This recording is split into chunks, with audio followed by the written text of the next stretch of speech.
At the age of about 2 or 3, my daughter Devin inquired about the Shalom sign in the front entrance of her door. I explained to her it means hello, well wishes, welcome, but above all, it means peace and our home. A few months later, I handed my wife a bouquet of flowers with a statement. Actually, the flowers were missing, but I had a statement. It was the monthly credit card statement. And I was wondering, how many dozens of shoes does a woman need? As our voices crescendoed into a match between shoes versus golf clubs, my daughter came running from her room and she said, "Mom, Dad, please, shut up, no." Madam Countess Chair, fellow Toastmaster, honorable judges, and guests.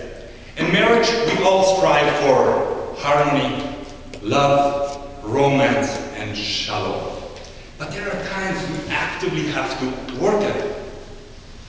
In order to reduce your own type of shoe statement stresses, I'd like to share with you an activity, a romantic activity,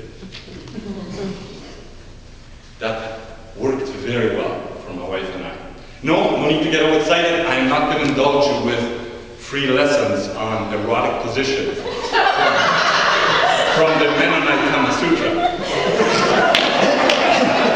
For this project, what you need is, my wife and I named it Cast Your Love, which simply entails to cast part of your lover's body as an artistic date. For this project, all you really need is some casting strips, some warm water, a room that can easily be cleaned, a few martinis are always helpful, and your special someone willing to be the model.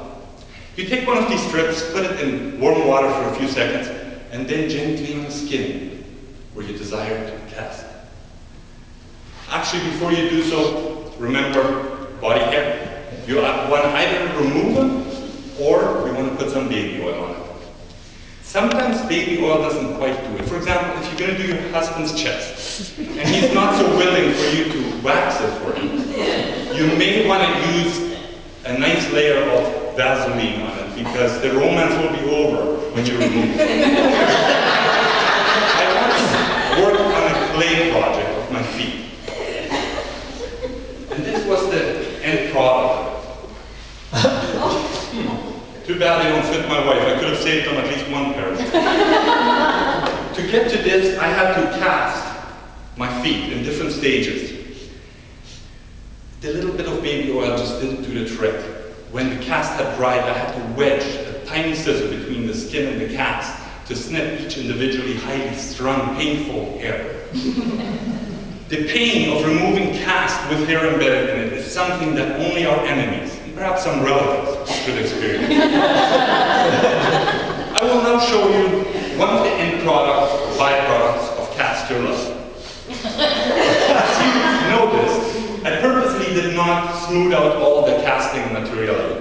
Not because she said, keep your hands on it, but to give it a warm, texture-like appearance. There's a very fine line between art and nudity. Art, nudity. Could I have volunteers? My wife and I, we crossed that threshold between art and nudity for some of our friends when we displayed this in our living room for a few months. One friend in particular, she was very appalled by it, and she accused me of male chauvinism. And she asked me, how would you like it if your wife would have cast your privates and displayed them in her living room? At that point, my wife interjected on my behalf, and she said, excuse me, if you can't look at this as art, at least look at it for its practical use. Say, for example, we have a large gathering in our home, and we run out of chip bowls. The large area for chips, and we got 2 areas for mild and spicy dips. A phallic object, on the other hand, I guess one could use as a doorknob, or a coat hanger, perhaps on our front entrance as a door knocker.